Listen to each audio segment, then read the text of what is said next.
Bienvenidos a la clase de Desarrollo de Habilidades Relacionales para el curso Gestión de Equipos de Salud en Redes Asistenciales. El primer tema del que vamos a hablar es percepción y realidad. Podemos decir que somos observadores del mundo que nos rodea y lo observamos o accedemos a él a través de nuestros 5 sentidos. Pero la pregunta que aquí surge es: ¿tenemos acceso a una realidad o a un mundo con independencia del observador que somos? ¿Existe una realidad independiente de quien la está observando? ¿O más bien construimos esta realidad al observarla? Esto es lo que vamos a ver en las próximas láminas, particularmente desde el punto de vista de uno de los sentidos principales para nosotros los seres humanos, que es la vista. Entonces,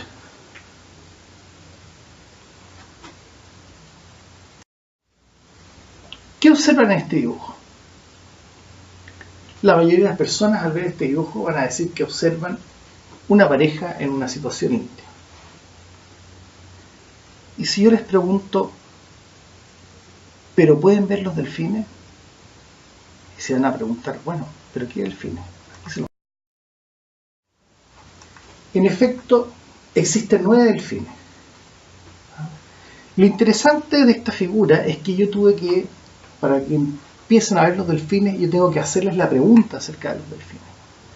Este mismo experimento se ha hecho con niños, y cuando le preguntan qué es lo que ven, lo primero que ven los niños son los delfines.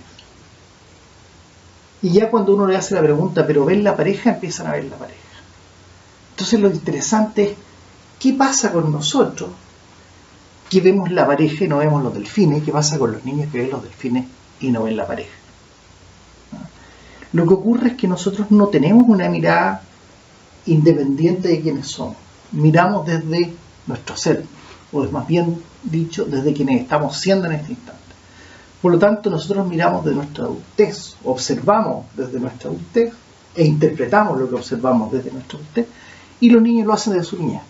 Por eso ven los delfines y por eso nosotros vemos la pareja. Algo parecido a la figura anterior ocurre con esta figura, en la cual vemos un tablero con cuadros alternados claros y oscuros y un cilindro verde al lado derecho. Entonces la pregunta que nos podemos hacer es: ¿cuál de los cuadrados es más oscuro, el A o el B? Por supuesto, la mayoría de nosotros vamos a decir el cuadrado A es más oscuro que el B. Pero veamos si esto es tan cierto. Para eso vamos a cubrir los otros cuadrados. Qué curioso, el cuadrado A y el B resultan finalmente ser exactamente del mismo tono y el mismo color. Entonces la pregunta que surge acá es: ¿qué ocurre con nosotros? ¿O qué ocurre con nuestro mirar, con nuestro observar, que vemos el cuadrado B más claro que el A en condición que son exactamente del mismo color?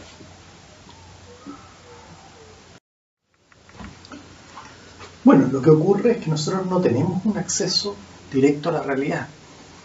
Nosotros, al observar la realidad, la construimos. Al observarla, la interpretamos. Lo que nosotros llamamos realidad, en el fondo, es una construcción de nuestro sistema nervioso. Nuestro sistema nervioso interactúa a través de lo que llamamos efectores biológicos, como las celdas o los sensores de presión y temperatura que tenemos en nuestra piel. Si yo toco esta madera y la siento dura, no es que yo pueda incorporar la dureza de la madera directamente en mi sistema nervioso, sino que los sensores de mi piel, al hacer presión, transforman esta presión en un impulso eléctrico un impulso nervioso que va a viajar a través de los nervios de mi brazo hasta mi cerebro, ¿ah? Y mi sistema nervioso va a reinterpretar este impulso y me lo va a mostrar como la dureza de la mesa. Pero yo no tengo un acceso directo a la dureza de la mesa, eso es lo que quiero dejar sumamente claro, sino que es una interpretación que mi sistema nervioso construye, ¿no? Entonces podemos decir que no tenemos un acceso directo a la realidad, sino más bien es una construcción, ¿no? Y lo que ocurre es que el sistema nervioso es cerrado en su operación, ¿no? O sea, no podemos hacer correlaciones entre los estados del sistema nervioso y el mundo exterior. Por lo tanto, no tiene sentido hablar de un mundo independiente que lo está observando. Y esto lo vamos a ver en las próximas láminas. Por ejemplo, las líneas que nosotros estamos viendo son paralelas o están inclinadas. Bueno, se ven inclinadas, pero son todas exactamente paralelas. De nuevo, lo mismo. Estas líneas son curvas o son rectas y paralelas. Son rectas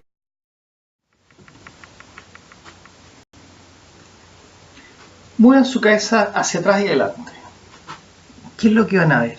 Van a ver círculos que giran. Otro, este es muy interesante. Si sigue el movimiento de los puntos, van a ver que estos puntos giran, ¿ah? Y son puntos rosados. Ahora, si ustedes enfocan la vista en la cruz que está al centro, van a empezar a ver que el punto que gira es un punto de color verde. Y si mantienen la vista en la cruz del centro durante un buen rato, van a empezar a ver que los puntos rosados van a desaparecer y solo va a quedar un punto verde girando.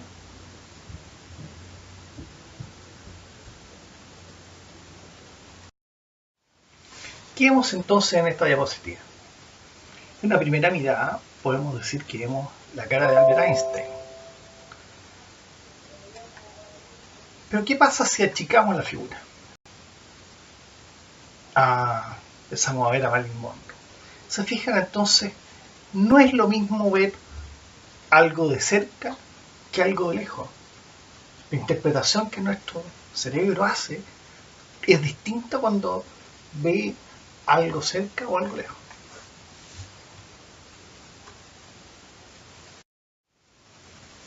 Y esta, ¿qué es lo que ven ustedes? A primera vista se ve como una mujer, en este caso la actriz Angelina Jolie. Démoslo vuelta para verlo mejor. ¡Oh! ¡Qué sorpresa! Los labios y los ojos están extraños. En realidad los labios y los ojos están rotados en 180 grados.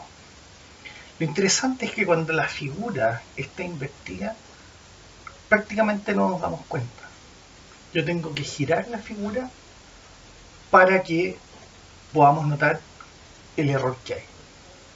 Entonces, se fijan, no vemos lo mismo cuando las figuras están en el sentido normal que cuando están en el sentido inverso. ¿Qué es lo que vemos acá?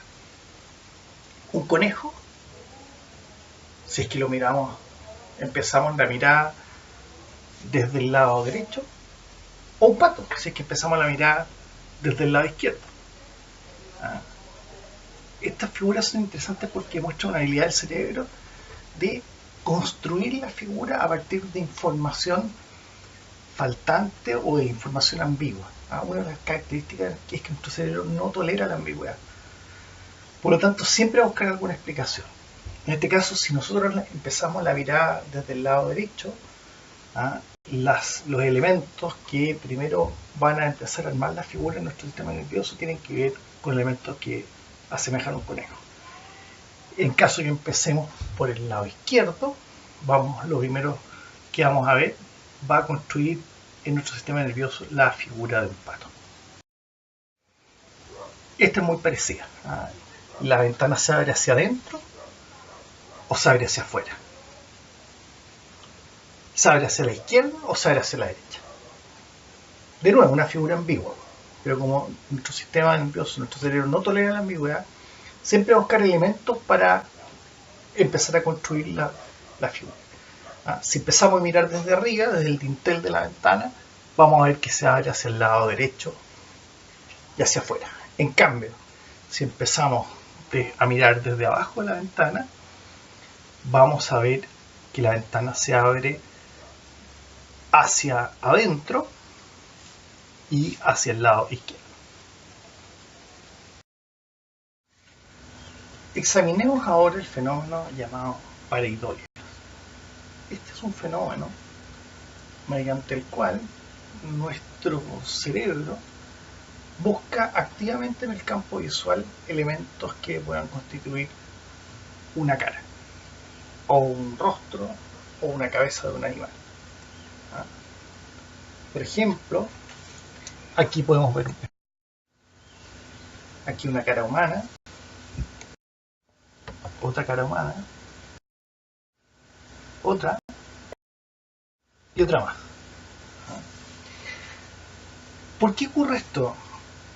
Porque al igual que la mayoría de nuestro repertorio conductual y cognitivo, tienen este fenómeno también tiene un origen o una referencia en nuestra biología evolutiva. Para nosotros como especie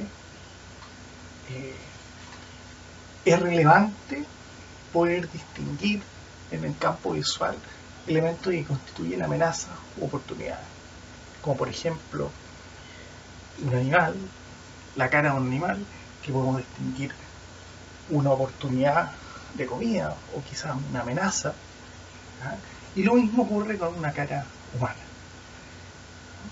Entonces, esta es la razón por la cual aparece la Virgen en la tostada, o el corderito en el cielo, etc. Significa que son siempre este tipo de elementos los que vemos. Nunca nadie ha visto un computador en una nube, ni un celular en una tostada. Siempre son elementos que son constitutivos de oportunidades o amenazas. ¿Y qué tal esta otra? En la que podemos ver movimiento en una figura plana, en la que por supuesto es imposible que haya movimiento, sin embargo podemos ver el girar de estas especies de círculos, o este otro más. De nuevo se ven como, pueden ver como ondas que avanzan en la textura de estas especies de almendras. ¿Pero existe realmente el movimiento? No existe. Es una ilusión que nuestro sistema nervioso genera a partir de la configuración de forma, trama y color. Este es interesante. Ven, en el centro de la figura hay 4 puntitos negros. Miren fijamente esos 4 puntitos negros por un periodo de 15 segundos. 1, 2, 3, 4, 5, 6, 7, 8, 9, 10, 11, 12, 13, 14, 15. Cierren los ojos. Vuelvan a abrir. ¿Qué es lo que ven? Interesante, ¿no? Una figura construida íntegramente por nuestro sistema nervioso. Podemos decir entonces que observar no es lo mismo que ver. Porque al observar no solo vemos, sino también interpretamos. Ver es lo físico, el estímulo que se produce al incidir el electrón en nuestra retina. Pero resulta que ese estímulo desencadena todo un proceso de interpretación que ya depende ya no solo del estímulo, sino principalmente del estado del sistema nervioso en el momento en que se produce el estímulo. Va a depender, por lo tanto, de nuestra biología. Ya vimos que un hombre adulto o una persona adulta va a interpretar distinto que un niño. Un hombre va a interpretar distinto que una mujer. Va a depender también de la interpretación de nuestras emociones. Una persona en la emoción de la rabia va a tener una interpretación diferente de lo que ocurre frente a ella que una persona que está en la emoción de la tranquilidad o de la paz, frente a exactamente el mismo estímulo, exactamente a la misma perturbación, exactamente al mismo evento que ocurre frente.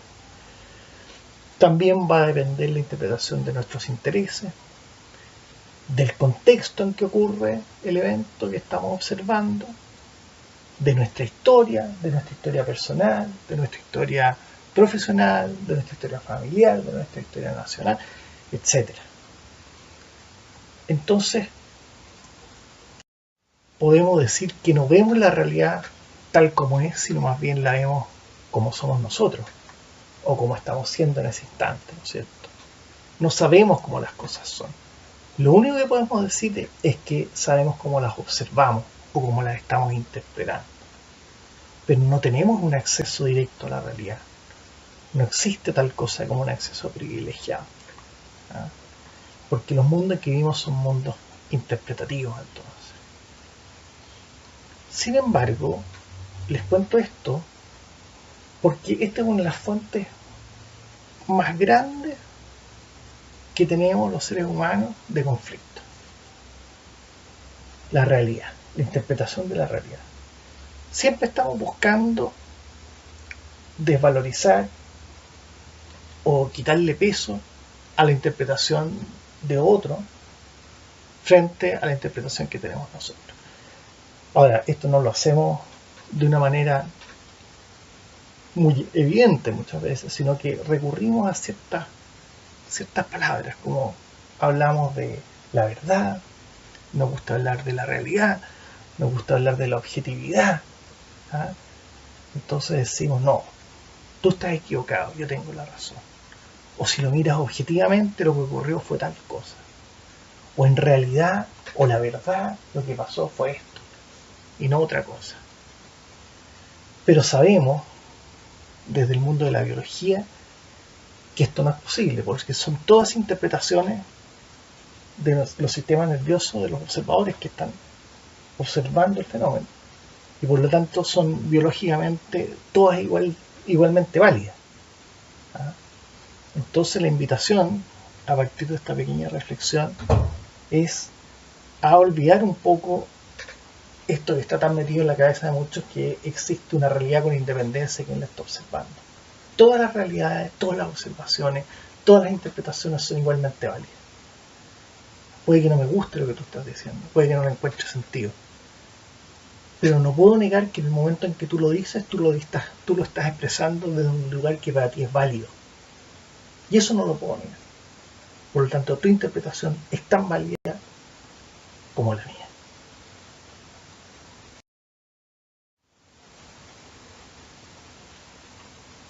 Vamos a ver ahora el tema de la efectividad de las interpretaciones. Porque si bien, como hablábamos hace unos instantes, todas las interpretaciones son igualmente válidas, no todas son igualmente efectivas. Veamos. Nosotros vamos por la vida siempre buscando algún tipo de resultado. Y para lograr este resultado generamos ciertas acciones. Y observamos qué es lo que pasa. Si no nos gusta el resultado, ¿qué es lo que hacemos? Cambiamos la acción. Y esto lo vamos a llamar un aprendizaje de primer nivel. El problema que podemos tener acá es que, ¿de dónde vienen estas acciones? Bueno, de las interpretaciones que nosotros tenemos acerca de cómo podemos obtener el resultado. Por lo tanto, si yo mantengo o sostengo la interpretación, probablemente la siguiente acción va a ser parecida a la anterior. Y el resultado, lo más probable es que también sea más o menos similar. Entonces muchas veces nos quedamos atrapados en esta suerte de loop en que vamos cambiando la acción, vamos cambiando la acción, vamos cambiando la acción y el resultado siempre es más o menos parecido.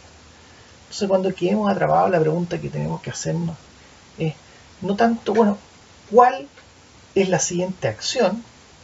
Sino más bien, ¿qué pasa conmigo como observador que no tengo a mi mano las acciones que son necesarias para llevarme al resultado que estoy buscando? Entonces, si yo me hago la pregunta acerca del observador, ¿qué tipo de observador estoy siendo? ¿Desde dónde están saliendo mis interpretaciones? ¿Y cómo puedo cambiar esa interpretación? Puedo mejorar mi efectividad. Porque al cambiar la interpretación, tengo nuevas acciones disponibles que me pueden llevar de manera más efectiva al resultado que estoy buscando. Entonces es algo interesante. Como les decía antes, todas las interpretaciones son igualmente válidas. Todas tienen la misma, por decirlo de alguna manera, el mismo carácter de, entre comillas, verdad. Pero no todas son igualmente efectivas. Entonces, si yo cambio la interpretación, por ejemplo, si yo me abro a oír las interpretaciones de otro, en vez de negarla al otro, en vez de valorizarlo, puedo mejorar mucho mi efectividad porque voy a tener a mi disposición nuevas acciones. ¿Cómo podemos ampliar esta mirada entonces? Primero, constituyéndonos observadores. Reconociendo que somos un observador más de la realidad que está frente a nosotros. Y por lo tanto nuestra mirada no constituye la verdad absoluta. Es una interpretación, pero existen otras interpretaciones válidas. En la medida en que yo hago esto, puedo abrirme a las interpretaciones de otro, puedo escuchar interpretaciones de otro y puedo mejorar, cambiar mi interpretación y mejorar mi efectividad. Como ya lo decía, modificando las interpretaciones o las explicaciones que tenemos.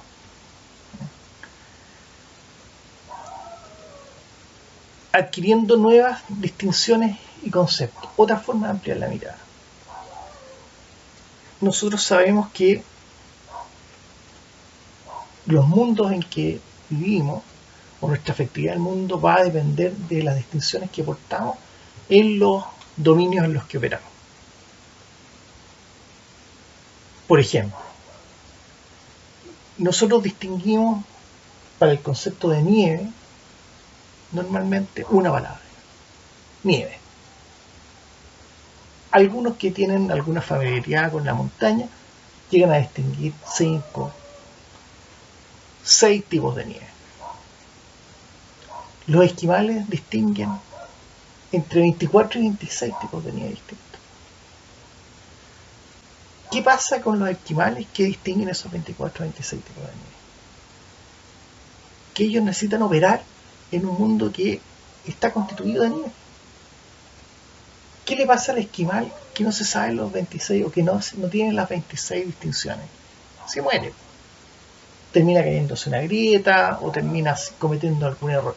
Entonces, la efectividad nuestra depende de la cantidad de distinciones que nosotros portamos en los mundos o en los dominios en los que operamos. En el dominio de la salud existe una serie de distinciones que uno tiene que portar para operar con efectividad. Sin esas distinciones es imposible ser efectivo. En la medida en que yo reconozco esto, puedo operar con efectividad. Si yo lo niego, estoy condenado a equivocar. Cambiándonos a nuevos paradigmas. Los paradigmas muchas veces nos ciegan. Los paradigmas existen porque en algún momento nos permitieron mejorar nuestra efectividad en ciertos dominios. Pero cuando dejamos de cuestionar esos paradigmas y los aceptamos como verdades absolutas e inmutables, y cambian las condiciones del entorno que generaron la validez de aquellos paradigmas, y nosotros no nos damos cuenta de que cambiaron, y dejamos de cuestionar estos paradigmas, los seguimos aplicando y vamos a tender a equivocar. Y por lo tanto, al aceptar que estos paradigmas pueden haber cambiado, que las condiciones del entorno pueden haber cambiado, podemos cambiar los paradigmas, mejorarlos y volver a ser efectivos. Modificando los juicios automáticos, las creencias. Nuestras creencias o nuestros juicios automáticos también pueden limitar nuestra efectividad. ¿Por qué? Obviamente porque condicionan las interpretaciones que tenemos. Entonces, si yo, por ejemplo, tengo la creencia de que no puedo hacerme transfusiones, naturalmente que esto va a limitar mi efectividad para sobrevivir a un evento médico mayor. Cambiando práctica. Esta también es otra forma de ampliar la mirada. Si yo cambio mis prácticas y paso de ser una persona sedentaria a ser una persona deportista, empiezo a hacer ejercicio, empiezo a alimentarme mejor, también mi mirada va a cambiar, también mi interpretación. Las personas que hacen yoga, por ejemplo, si alguno de ustedes practica yoga, algo que es bastante recomendable, se van a dar cuenta que cuando empiezan a tener esta práctica de manera recurrente, se les abre un mundo que antes no era posible. Se les abre un mundo de posibilidades, un mundo de acciones que los vuelven naturalmente más efectivos.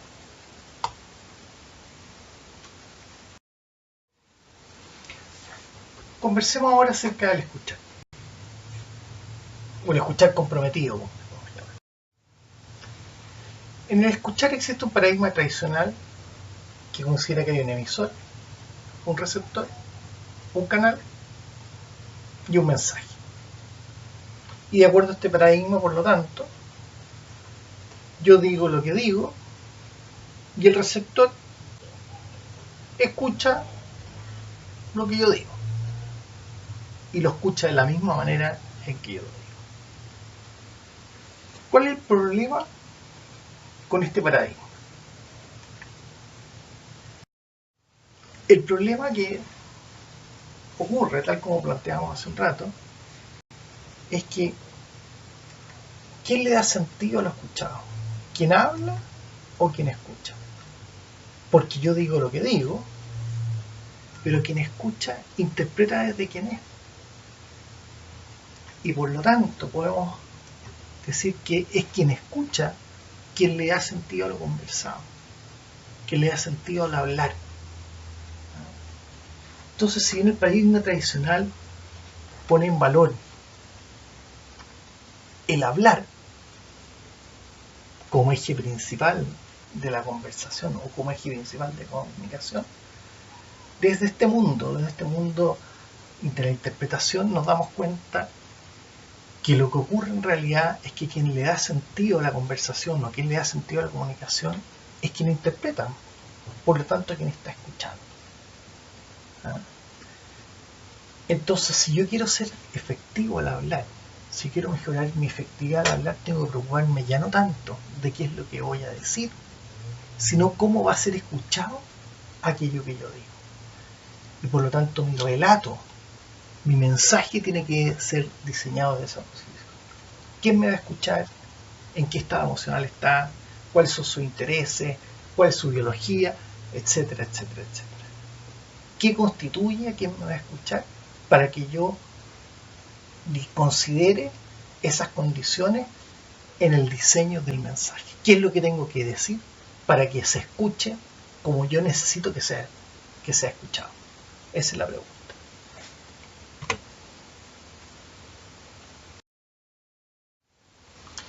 Por lo tanto, podemos decir que hay dos paradigmas. Paradigma antiguo, que es lo que vamos a llamar también el paradigma cibernético, que hay emisor, receptor, canal, mensaje objetivo, decodificación, objetividad. Y el nuevo paradigma, que es un paradigma que proviene más bien de la biología, en que vamos a considerar que somos seres vivos, que la interpretación ocurre en un sistema cerrado, en que hay perturbaciones, y en que la estructura del sistema nervioso es lo que determina lo que ocurre. Y por lo tanto, en este sentido, las emociones van a ser fundamentales, sobre todo las emociones, como elementos condicionantes de la interpretación. Del mismo modo, si lo que buscamos ahora es escuchar de manera efectiva, tenemos que tener en cuenta que simultáneamente cuando conversamos o nos comunicamos se están produciendo dos conversaciones. Una formal, que es lo literal, los sonidos, las palabras, las frases, el ritmo, la música, y otra conversación que va en el trasfondo, que normalmente o muchas veces ni siquiera es explícita, y que manifiestan intereses, emociones, peticiones, problemas, amenazas, posibilidades, necesidades. Entonces, si yo quiero ser efectivo al escuchar, no puedo quedarme solamente con lo formal, con lo que se dice formalmente, con estos sonidos, palabras, frases, etc. Tengo que escuchar el trasfondo de lo que se está diciendo. Nunca ocurre que una conversación es trivial. Siempre una conversación, o siempre que alguien necesita o está pidiendo ser escuchado, en esa conversación, en ese hablar, hay algo, alguna preocupación, algún interés, algún pedido, algún problema que lo está llevando a hablar. Entonces, la pregunta central que yo tengo que hacerme para ser un buen escuchador es: ¿de qué se hace cargo este hablar? ¿De qué se está haciendo cargo esta conversación? Este hablar de esta persona, ¿por qué me dice lo que me dice? ¿Qué es lo que le preocupa? ¿Qué es lo que le interesa? ¿Qué es lo que le emociona? ¿Qué posibilidades se abren? ¿Qué necesidades se están tratando de expresar? ¿Ya? ¿Y cómo hago esto? Especialmente cuando no es explícito. Bueno, indagando. Haciendo preguntas abiertas, por ejemplo. Preguntas que no puedan ser respondidas con un monosílabo. ¿Ya? Preguntando, etc. Un poco más. ¿Ya? ¿Qué escuchamos de trasfondo, por ejemplo? Voy a entregar algunos ejemplos para que entendamos un poco mejor de qué estamos hablando. Cuando alguien dice: señorita, ¿me irá a doler mucho esto? ¿De qué preocupación se hace cargo esta pregunta? ¿Aló? ¿Puede venir, por favor? Soy familiar de Juan, necesito que me informe sobre su estado de salud. ¿Está segura que son los medicamentos que recetó el doctor? ¿Cuántos días iré a estar aquí?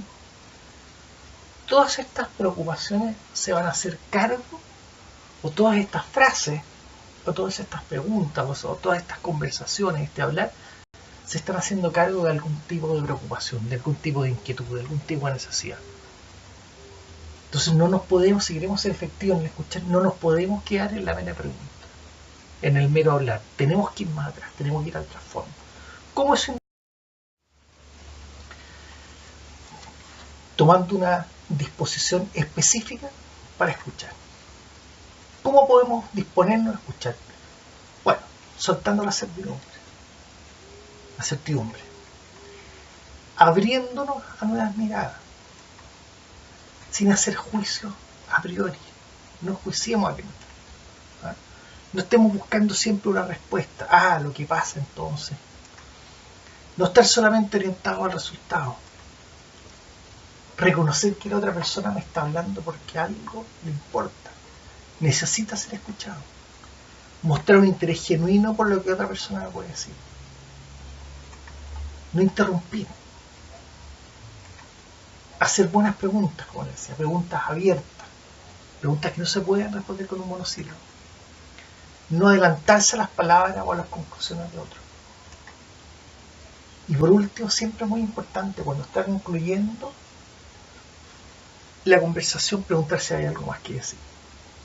En Chile en particular somos muy buenos para orillar, para ir por el borde del problema, por el borde del problema, por el borde del problema. Y si es que no encontramos que hay un terreno suficientemente abonado, no vamos al fondo de la conversación, no vamos al fondo de la pregunta, no vamos al fondo de este hablar.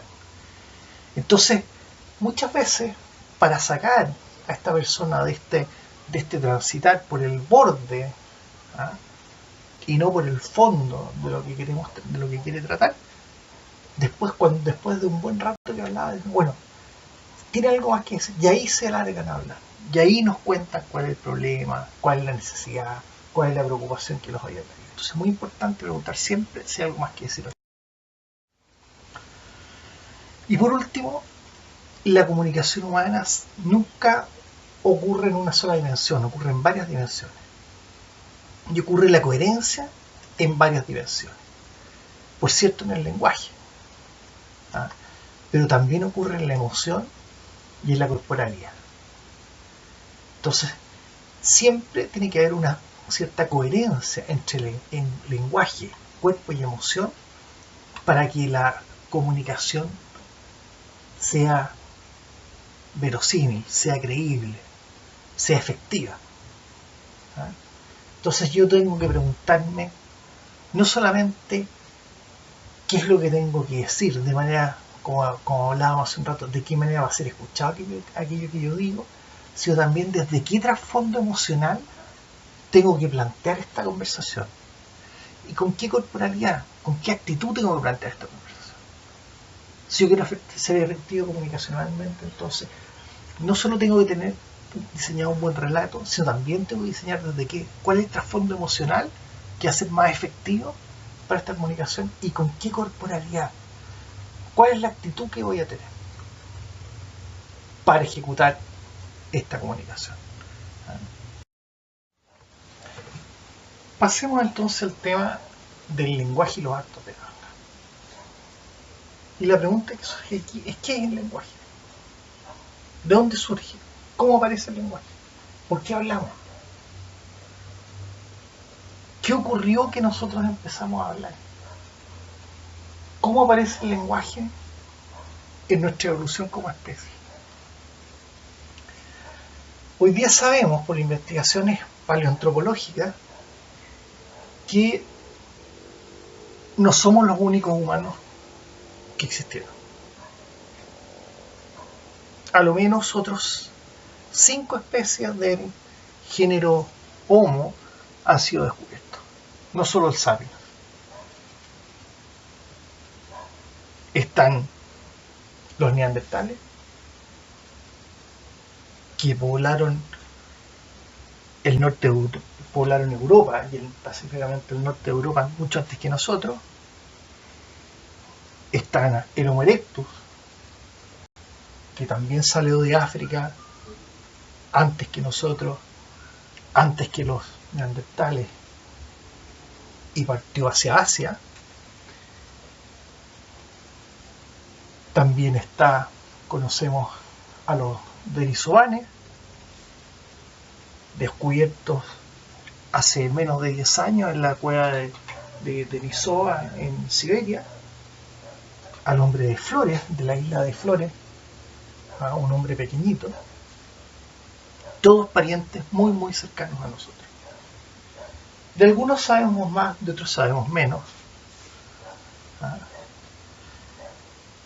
Pero lo que sí sabemos es que los únicos con la capacidad de hablar, de acuerdo a las investigaciones paleoantropológicas, somos nosotros. En particular por la presencia del hueso yoide en nuestra garganta. Entonces, y nosotros somos los únicos que sobrevivimos también. Entonces, ¿qué potencia o qué capacidad tan formidable nos dio el lenguaje, el desarrollo del lenguaje, que nos permitió sobrevivir en condiciones que varios de nuestros parientes muy muy cercanos no lo hicieron? Los neandertales enterraban a sus muertos, fabricaban herramientas, sabían hacer fuego, y sin embargo no hablaban y no sobrevivían. Algo similar ocurre con nuestro pariente el Homo erectus y los demás. Entonces, ¿qué característica o qué ventaja tan formidable nos dio el lenguaje que nos permitió sobrevivir y desarrollarnos hasta el punto que tenemos hoy, en que ya no nos subimos a los árboles a coger frutas, sino que vamos directamente al mall o al supermercado a comprar? Entonces, el lenguaje es una característica sumamente importante y esencial. Hay varias teorías acerca de la aparición del lenguaje. A mí una de las que más me gustan, que me parece más interesante, es aquella que dice que el lenguaje surge en el contexto de la caza y sobre todo en el contexto de empezar a cazar animales de tamaño mayor. ¿Qué significa esto? Que cuando nosotros cazamos un conejo, no es necesario armar un equipo de cazadores. Yo puedo cazar un conejo solo. No necesito la ayuda de otra persona.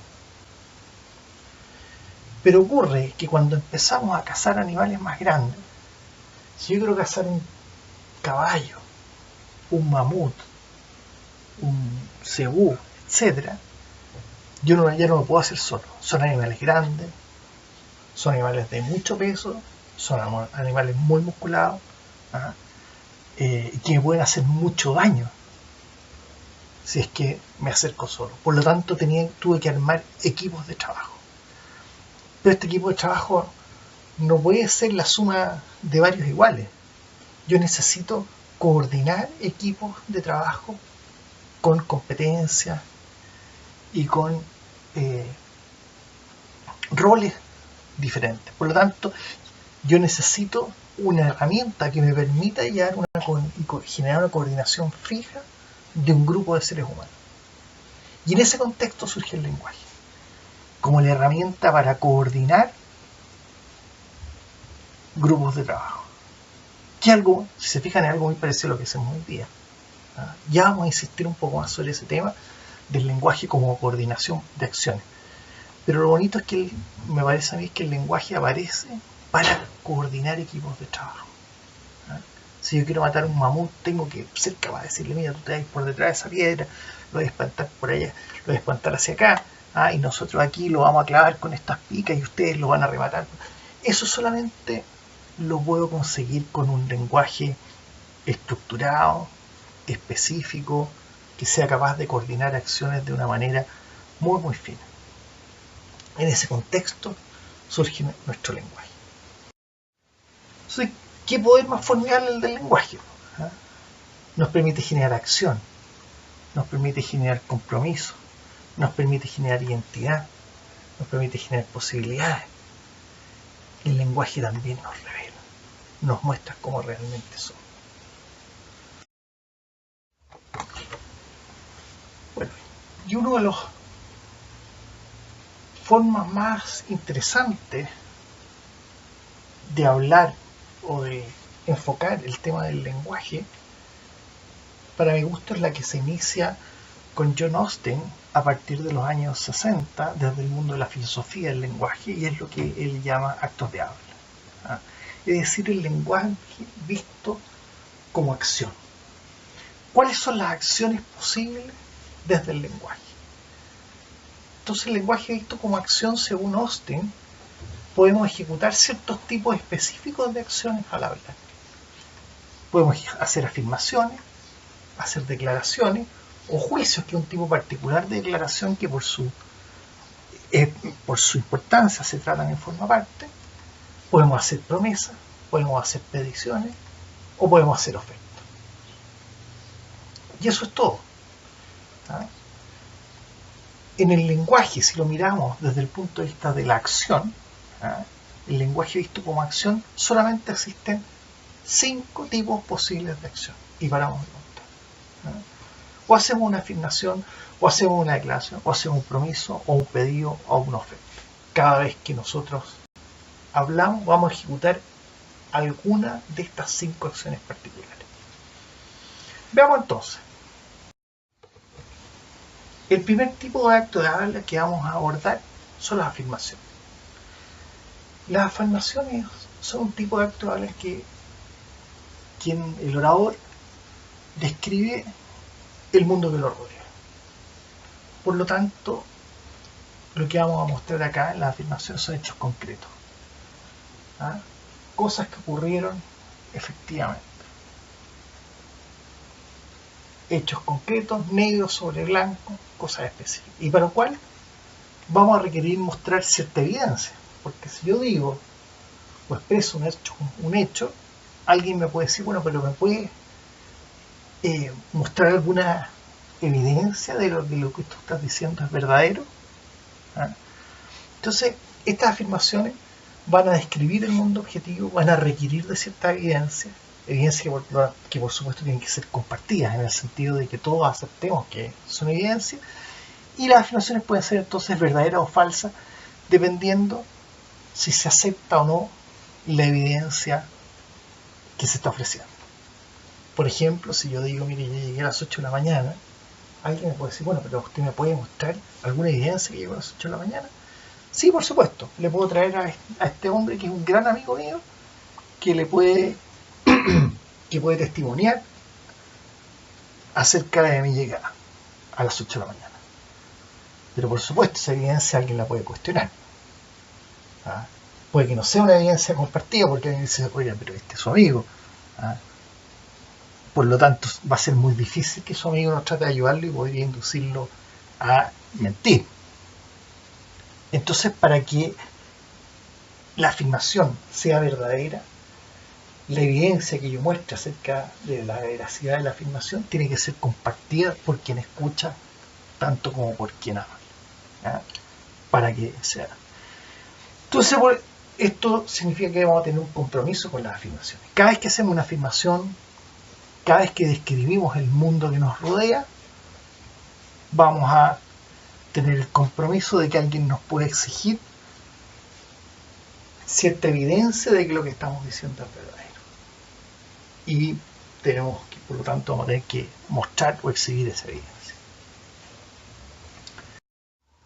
El segundo acto de habla es la declaración.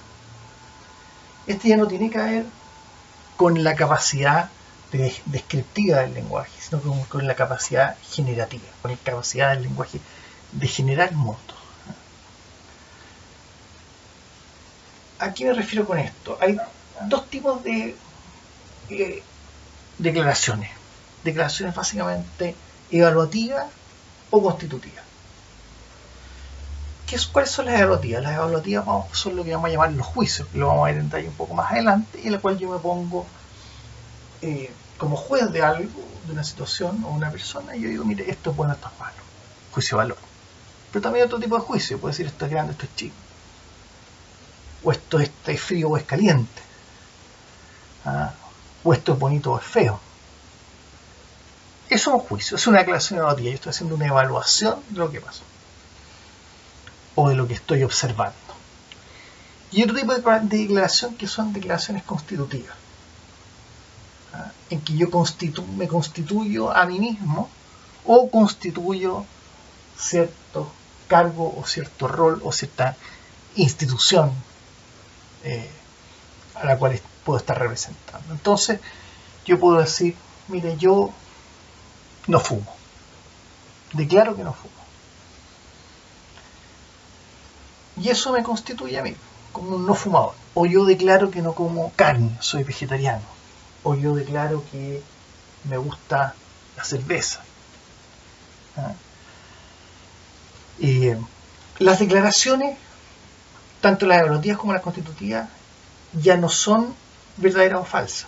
Son válidas o inválidas, dependiendo de la autoridad que es conferida a quien emite la declaración. Si yo declaro abiertos los Juegos Olímpicos, como profesor de la Escuela de Salud Pública, obviamente esa declaración no tiene ninguna validez, porque no tengo la autoridad ni nadie me va a reconocer la autoridad para hacer esa declaración. En cambio, si yo hago la declaración de que los voy a evaluar con una prueba que va a tener una nota de 1 a 7, esa declaración sí es válida, porque yo soy el profesor del ramo. Entonces, las declaraciones también van a tener un cierto compromiso. Cuando yo hago una declaración me comprometo a ciertas cosas. ¿A qué me comprometo? Bueno, asumo el compromiso de que voy a tener que actuar de manera consistente con lo que yo declaro. Si yo declaro que no fumo, ustedes no me pueden ver después en el pasillo o en el patio fumando un cigarrillo. porque va a ser muy, muy inconsistente, y por lo tanto mi identidad se va a ver afectada, mi identidad en el sentido de el cómo me ven ustedes, el cómo me ve el mundo a mí, se va a ver afectado porque yo no actué de manera consistente con mis declaraciones. Entonces, ojo, las declaraciones ya no son verdaderas o falsas como las afirmaciones, sino que son válidas o inválidas dependiendo de la autoridad que le es reconocida a quien habla por el oyente. Ojo que la autoridad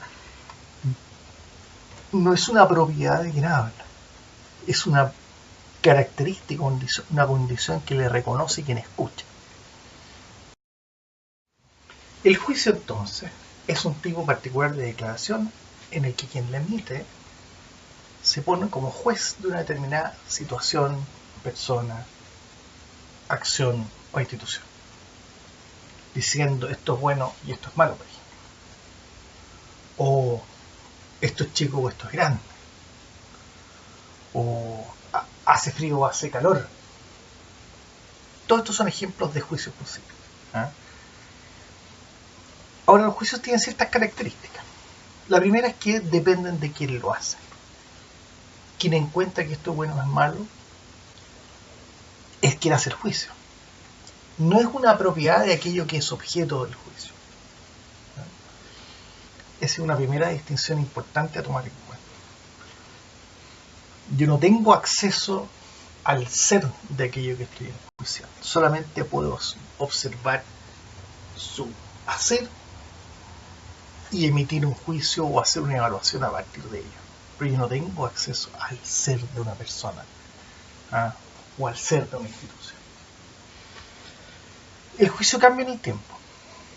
Lo que yo encuentro que hoy día es, por ejemplo, en Santiago muy caluroso durante el verano, después de vivir 5 años en África Central, quizás encuentro que es un clima bastante templado.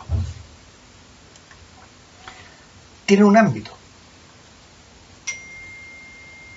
Los juicios no son generales, sino que corresponden a ámbitos específicos.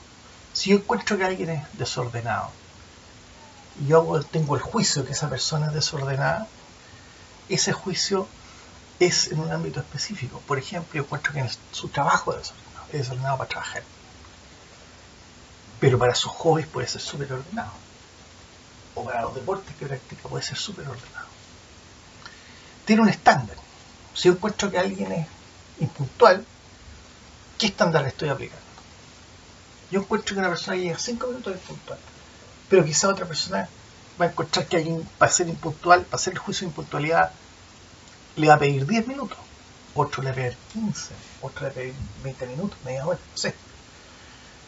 Como el juicio de quien lo hace va a depender del estándar que cada persona le aplique. El juicio de varios cierra posibilidades. Quien escucha un juicio, positivo o negativo de otra persona, puede también buscar abrir o cerrar posibilidades para esa persona. Tiene una doble cara. Cuando yo hago un juicio también estoy de alguna manera mostrando cuáles son mis procesos internos. Entonces, si yo hago juicios fáciles, con poco fundamento, o de manera descuidada y rápida, alguien puede decir, oye, esta persona que poco riguroso para hacer juicio. Y por último, el juicio puede ser fundado o infundado. No es verdadero o falso, como son las afirmaciones, por ejemplo. Esto significa, ya voy a explicar más adelante qué significa fundar un juicio, pero cuando yo fundo un juicio, voy a estar entregando aquellos elementos que le van a servir para la persona que es objeto de este juicio y también para quienes lo escuchan, para hacerse una idea del valor del juicio, para hacerse una idea también de qué cambios deben ser introducidos para cambiar este juicio, o si vale la pena tomar en cuenta este juicio. Porque si yo hago un juicio y no lo fundo, eso va a quedar en la mera opinión. Mira, tú opinas así, contra que soy desordenado, te puedo traer 10 personas que encuentran que yo soy súper ordenado. ¿Se fijan? Entonces, una de las cosas importantes al hacer un juicio es fundar. Entonces, una competencia importante para cualquier persona que trabaja con recursos humanos, con personas, es poder distinguir juicio de afirmación. ¿Se acuerdan que las afirmaciones describían el mundo objetivo y describían, por lo tanto, se basaban en hechos concretos, reales, de los cuales podíamos mostrar alguna evidencia de que eran verdaderos? En cambio, el juicio es una opinión de quien lo hace. El juicio es de quien lo hace, no es una característica de aquello que es objeto del juicio. Entonces, veamos algunas distinciones entre juicio y afirmación. Por ejemplo, ¿sabes, Pedro? Perdimos muchas oportunidades en el proyecto anterior. ¿Es un juicio o afirmación? Es un juicio, porque serán muchas oportunidades para ti, pero yo encuentro que son pocas oportunidades las que se perdieron. ¿Te fijas? El año pasado terminamos 4 proyectos en tiempo planificado. Afirmación. 4 proyectos. Los puedo mostrar evidencia que fueron 4. Si fueron 3, sigue siendo afirmación, pero es una afirmación falsa. Pienso que hicimos un buen trabajo si tomamos en cuenta todos los problemas que enfrentamos. Juicio. Otra persona puede decir, mira, con la misma información puede decir que no encuentra que hayan hecho un buen trabajo. Creo que estamos preparados para afrontar retos a gran escala. Juicio. Tenemos asignado el presupuesto para el proyecto. Afirmación. Puedo exhibir evidencia de que está la asignación del presupuesto. Tiene las firmas de las personas que aprueban, por ejemplo, de acuerdo a las características de esta organización, las características de esta institución, y por lo tanto puedo asegurar o puedo afirmar que el presupuesto está asignado. El proyecto comenzó el viernes pasado.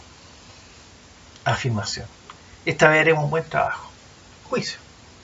Todos los proyectos son complejos. Juicio. Tenemos las herramientas necesarias para ejecutar este proyecto con éxito. Juicio. Estamos desviando un 3% del proyecto de acuerdo al último reporte. Afirmación. ¿Se fijan entonces? Una cosa importante es poder distinguir juicio de afirmación. Hace mucho calor. Juicio.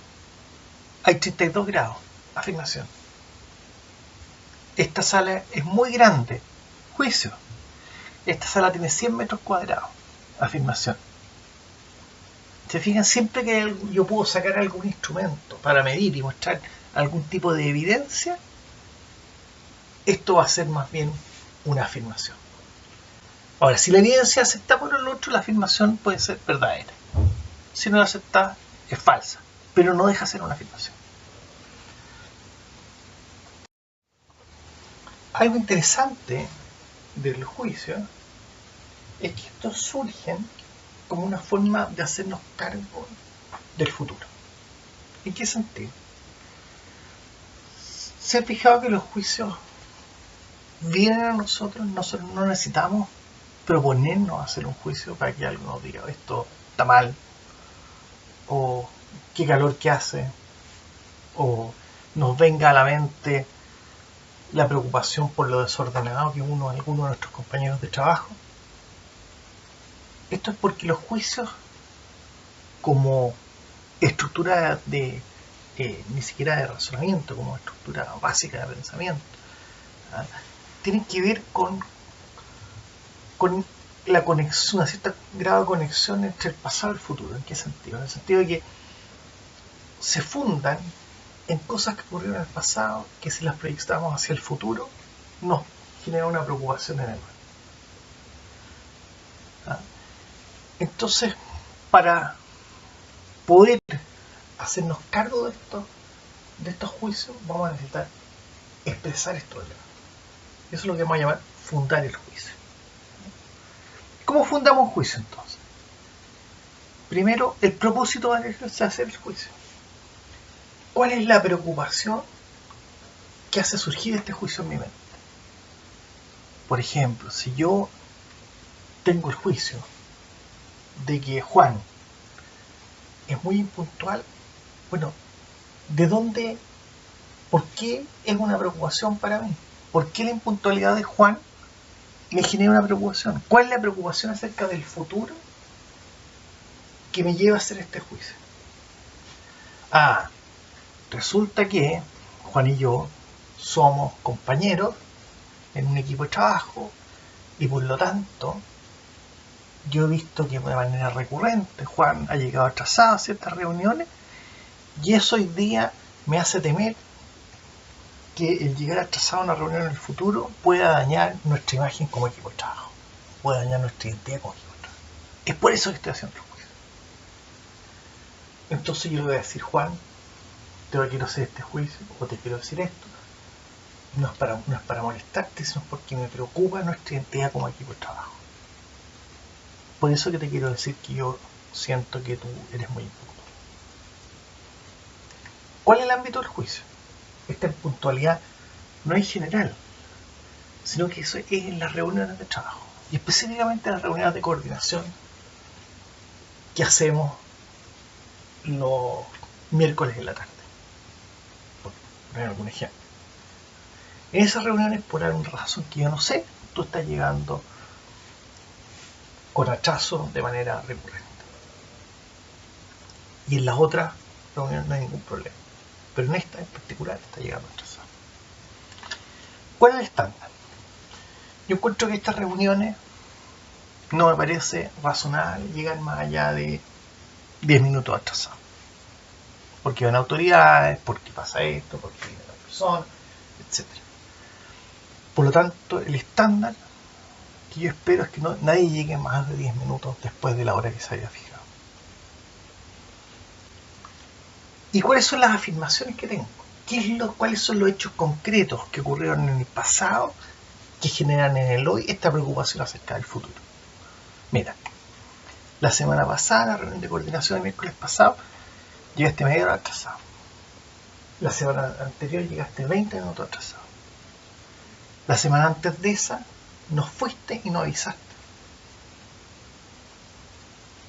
Entonces son hechos concretos, afirmaciones, blanco sobre negro, hechos concretos que me llevan a mí a tener esta preocupación acerca del futuro.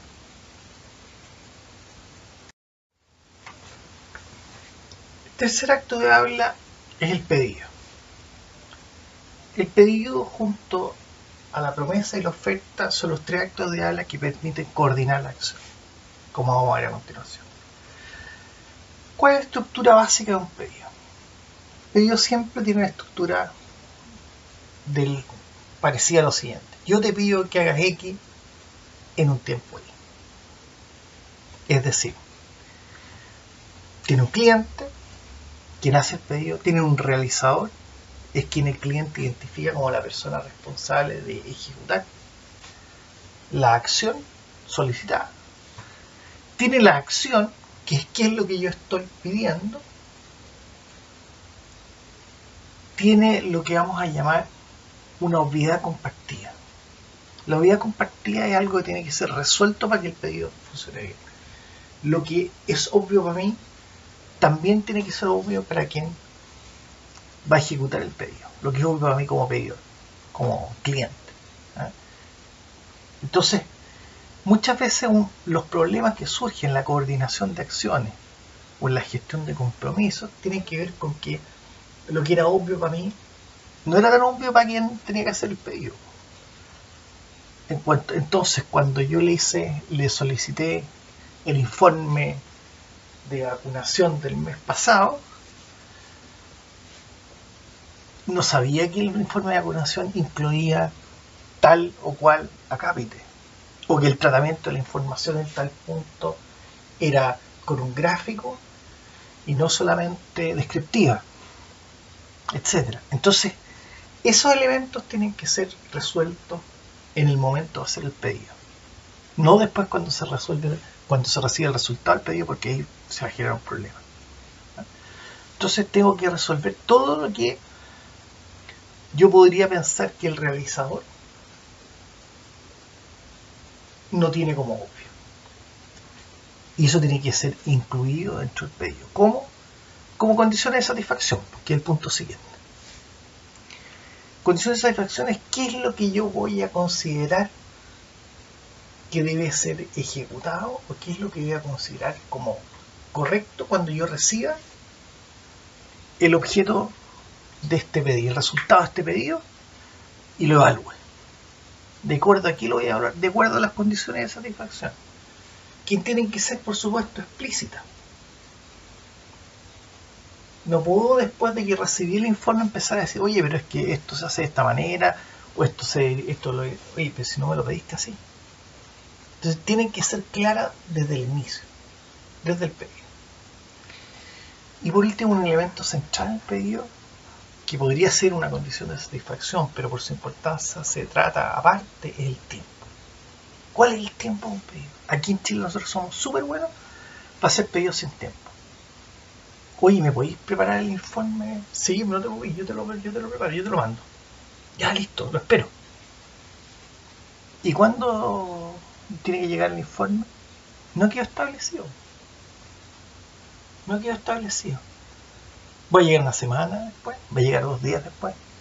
¿Va a llegar 6 meses? ¿Cómo le voy a reclamar después que no se ejecutó el pedido cuando no recibe el informe después de 3 semanas? Si siempre me va a poder decir, oye, pero es que no me dijiste cuándo lo necesitáis. No, el tiempo es una condición importantísima que es resuelta desde la primera instancia. Entonces, la promesa es el siguiente acto de habla y es aquel que cierra el pedido, que engancha el compromiso. Y la promesa tiene las mismas características. Un cliente, un realizador, una acción, una obviedad compartida, condiciones de satisfacción y un tiempo de ejecución. Si alguien me está pidiendo ejecutar una acción y yo me tengo que comprometer y no me está dejando claro alguno de estos elementos, yo como prometedor o como realizador también tengo la obligación de que queden establecidos, porque si no la coordinación va a ser mala y el pedido o el acto o la acción que se debe ejecutar no va a resultar. El quinto acto de habla es la oferta. La oferta es una promesa condicional. ¿Qué significa esto? Que si quien recibe la oferta la acepta, esta se transforma en un compromiso inmediatamente y empieza a correr bajo las mismas reglas del acto de habla anterior, que era la promesa. Habiendo visto entonces los actos de habla y en particular los actos que tienen que ver con lo que vamos a llamar la coordinación de acciones, que son los pedidos, las promesas y las ofertas, vamos a entrar de lleno en qué significa coordinar acciones y qué significa usar el lenguaje para coordinar acciones. Es usual interpretar el trabajo humano como secuencias de tareas, como lo que podemos ver, por ejemplo, en una línea de montaje, en que entra por un lado materia prima y por otro lado van saliendo productos terminados. O en el caso de la salud, en el caso de un hospital, por ejemplo, entran enfermos por un lado y van saliendo pacientes sanos por el otro lado.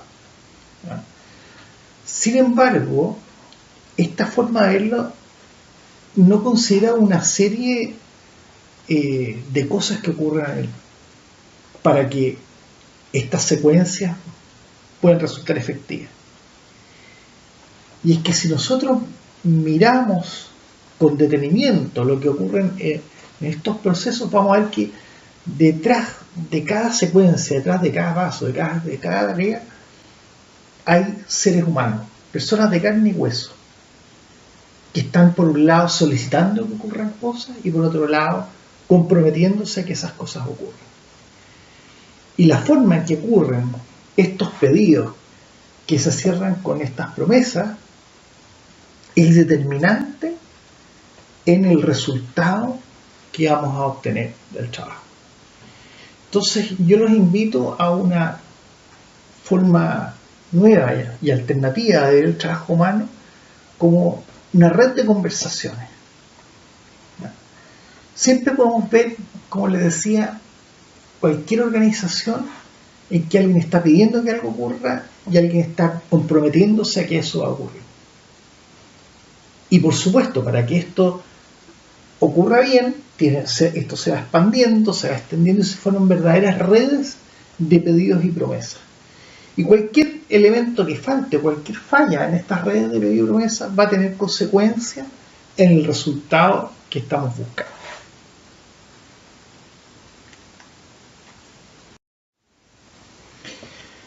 Vamos a decir entonces que estas redes de pedido y promesa se pueden coordinar. Y podemos coordinar en particular las acciones que ocurren al interior de estas redes de pedidos y promesas. Lo interesante de esta mirada es que más que lo material considera lo que ocurre entre personas, entre seres humanos que se están prometiendo y que se están pidiendo que ocurran ciertas cosas. Entonces vamos de pasar de lo transaccional, que es estos elementos o estos materiales que van pasando de una estación a otra dentro de una cadena de montaje, vamos a pasar a mirar el trabajo como compromisos que ocurren entre seres humanos. Entonces ya la mirada es completamente distinta, porque ya lo que importa no es si la tarea o si el elemento, si el material pasó de una estación a otra. Lo que va a importar ahora es que yo me comprometí con una persona, la miré a los ojos, me comprometí a ejecutar una tarea. Esto es lo que vamos a llamar coordinación de acciones. Entonces vamos a decir que la coordinación es el arte de hacer acciones conjuntas de forma impecable. Estas acciones se pueden coordinar usando el lenguaje, y esta coordinación, la gracia que tiene es que puede ser diseñada en forma previa. Y los actos lingüísticos, por supuesto, son los que vimos hace unos minutos. Los actos lingüísticos que producen esta coordinación, es decir, los pedidos, las promesas y las ofertas.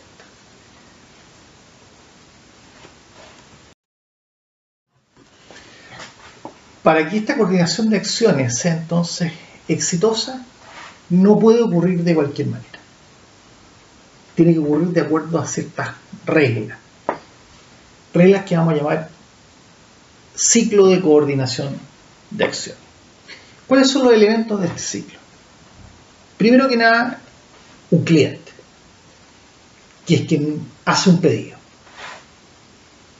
quien pide que algo ocurra. Segundo, un proveedor, que es quien recibe este pedido y se compromete a que eso ocurra. Por ejemplo, supongamos que yo quiero hacer un informe de los gastos de una determinada unidad durante el primer semestre del año pasado. Entonces, necesito ese informe y lo solicito a quien me puede proveer ese informe. Una unidad de contabilidad, otra unidad que tenga la información necesaria para poder producir este informe. Y a quien sea el jefe de la unidad o a quien esté designado y tenga el poder suficiente para poder comprometerse conmigo a ejecutar este informe. Entonces yo lo llamo y le hago un pedido. Pero no le puedo hacer el pedido así nomás. Primero tengo que prepararlo. ¿Qué le voy a pedir? ¿Qué tratamiento voy a necesitar en la información? ¿Qué elementos quiero que sean detallados? ¿Qué elementos quiero que sean y qué otros elementos no me importa tanto el detalle dentro del informe? Entonces primero va a haber este ciclo de preparación. ¿Qué es lo que yo realmente siento que necesito? Y una vez que he recorrido este ciclo, en que me siento en mi oficina, me siento en mi escritorio, y repaso y preparo qué es lo que voy a hacer, le hago un pedido. Lo llamo y le hago un pedido. O le mando un mail, un pedido, o le hago un pedido por escrito, etc. Esto puede tener distintos niveles de formalidad, pero sigue siendo un pedido y tiene que cumplir con los requisitos que hablábamos en la sección anterior. cuando vimos los actos de habla y el pedido como acto de habla. En el momento entonces que este proveedor recibe mi pedido, entramos en la segunda fase que vamos a llegar, negociación. En que empezamos a negociar, bueno, qué es lo que yo le estoy pidiendo y qué es lo que él realmente siente que puede cumplir. Entonces me va a decir, mira, esta información la tengo, esta otra información no la tengo, esto te lo puedo entregar en una semana, lo otro me va a demorar más, esta otra información no está, este tratamiento de la información no puedo darte este detalle, este sí, o te ofrezco esta otra alternativa, etc. Entonces vamos a entrar en una fase en que vamos a empezar a negociar qué es lo que se puede y qué es lo que no se puede hacer. Durante esta negociación se van a producir lo que vamos a llamar las condiciones de satisfacción que ustedes ven en el centro de este ciclo. La condición de satisfacción significa contra qué vamos a comparar aquello que recibamos como resultado de este pedido para poder declarar que estamos satisfechos con lo que recibimos o insatisfechos. Entonces esta fase de negociación se termina cuando logramos un acuerdo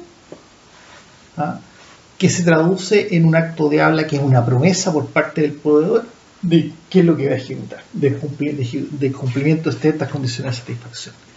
Y ahí el proveedor se va a su oficina, a su computador, a lo que requiera, y empieza la fase de ejecución del pedido, en que empieza a producir este informe, busca la información, etc. Que este es el entendimiento normal que nosotros tenemos del trabajo, de la ejecución de un determinado pedido. Esta fase termina, la fase de ejecución termina con una declaración de término, en que el proveedor declara formalmente, ¿sabes qué? Termina el pedido. Ahí está, te lo envié a tu mail, o dejé el informe encima de tu escritorio, etc. Es importante que exista cada uno de los actos de habla. La falta de cualquier acto de habla puede producir problemas. Por ejemplo, si no existe una declaración de término, que es común que se olvide, el ciclo no se cierra y puede que el informe me lo mande por mail y se vaya a otro mail por equivocación, o aquí en el spam. Entonces, y después yo no lo puedo ubicar al proveedor y pienso que no me entregó la información y se produce ahí un desperdicio, malos estados de ánimo, etc. Entonces es muy importante cerrar el ciclo y llamar, señor Fernández, le envié el informe, lo recibió, es lo que esperaba, por favor, evalúelo, etc. Entonces siempre es muy importante cerrar el ciclo, asegurarse que el cliente recibió la ejecución de lo que solicitó o de su pedido. Y ahí entramos a la tercera fase, que es lo que vamos a llamar, la cuarta fase, perdón, que es lo que vamos a llamar la evaluación, en que yo como cliente tomo el producto de la ejecución, el informe en este caso, y lo empiezo a comparar contra las condiciones de satisfacción. Se cumple, ya es como una especie de checklist, se cumple el punto 1, se cumple el punto 2, el tratamiento de la información era el que habíamos acordado. Entonces voy viendo que se cumplan todos los puntos de lo que habíamos acordado en las condiciones de satisfacción. Y esta evaluación termina de nuevo con otro acto de habla que va a ser una declaración. ¿De qué? De satisfacción. Si es que yo encuentro o considero que quedé satisfecho, que se cumplieron razonablemente las condiciones de satisfacción que habíamos acordado. O de insatisfacción si considero lo contrario.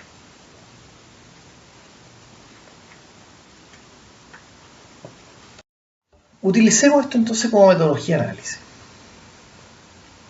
Cada vez que falte alguna de las etapas se va a producir algún problema o desperdicio. Por ejemplo, cuando se empieza a ejecutar o alguien asume un compromiso sin que se haya hecho un pedido, o los pedidos están mal hechos, o se pide sin tiempo. ¿Qué ocurre? Que pueden ejecutarse acciones o ejecutarse ciertos esfuerzos y desperdiciar recursos sin que nadie lo haya solicitado o que no tengan ningún destino. Y por supuesto va a significar un desperdicio. Otro tipo de problema es cuando alguien hace un pedido, pero no recibe un compromiso al otro lado. O hay un malentendido sobre el acuerdo. O se asume que alguien se comprometió y este compromiso nunca existió. Y por lo tanto son pedidos que se pide y nunca se ejecuta la acción. Otro tipo de problema es, por ejemplo, cuando hay problemas en la ejecución. No hay cumplimiento, o el cumplimiento no se hace a tiempo, o no hubo el entendimiento completo y por lo tanto se entrega algo diferente a lo que se había explicado, a lo que se había comprometido, o lo que esperaba el cliente, y eso también es un desperdicio. O por ejemplo, cuando no hay una declaración de evaluación, o no existe la evaluación, y por lo tanto hay insatisfacción, pero el ejecutor nunca sabe que ocurre esa insatisfacción. Y cada vez que le vuelven a hacer el mismo pedido, va a volver a hacer lo mismo, porque nunca recibe un feedback acerca de si lo está haciendo bien o si lo está haciendo mal.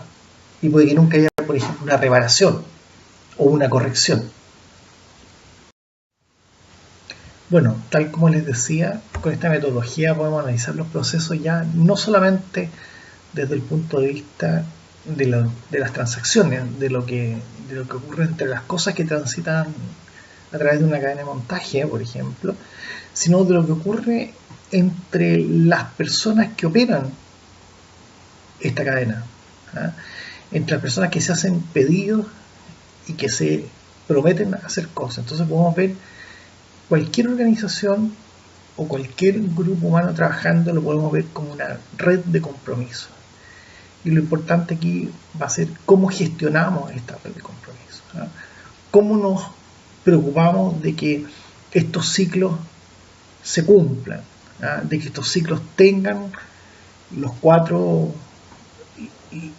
fases o los 4 elementos centrales, que existan actos de habla, que existan condiciones de satisfacción, que se haga pedido, que haya un compromiso, que haya una promesa de respuesta, que se ejecute, que se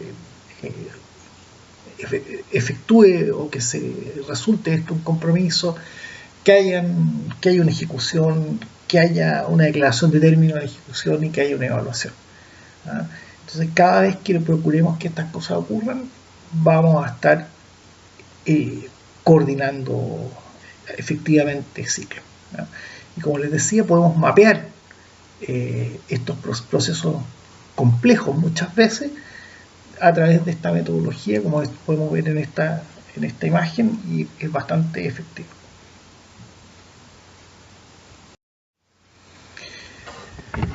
Otro elemento interesante es que al hacer una promesa hay dos procesos que quedan involucrados. No solamente el proceso de comprometerse, sino que también hay un segundo proceso que es el de cumplir. Y por lo tanto, la promesa no queda cerrada cuando quien se comprometió considera que se cumplió lo prometido, sino la promesa solo queda cerrada cuando quien hizo el pedido, o cuando quien llamamos el cliente en este caso, declara que la promesa ha sido cumplida. Es decir, el cumplimiento de la promesa solo se verifica cuando quien pidió considera que la promesa fue efectivamente cumplida bajo las condiciones de satisfacción que se establecieron. Esto es lo que llamamos una gestión efectiva de compromiso. Y para terminar, quiero señalar una vez más lo importante que es cumplir las promesas. Uno de los elementos centrales para generar identidad y para generar confianza es cumplir aquello con lo que uno se compromete. Esto incrementa, como les decía, el nivel de confianza, genera más oportunidades, genera mejores redes. La confianza y la identidad son verdaderos lubricantes organizacionales que nos abren cualquier puerta, que nos abren cualquier oportunidad. Por lo tanto, uno de los elementos centrales o un elemento de valor social inestimable es la capacidad de cumplir con promesas y de generar identidad y confianza. Como digo, esto es un activo simbólico importantísimo. Y para cumplir promesas, ojo, lo importante no es prometer cualquier cosa y después matarse por cumplir, sino que no prometer aquellas cosas que uno tiene una mediana certeza que va a poder cumplir.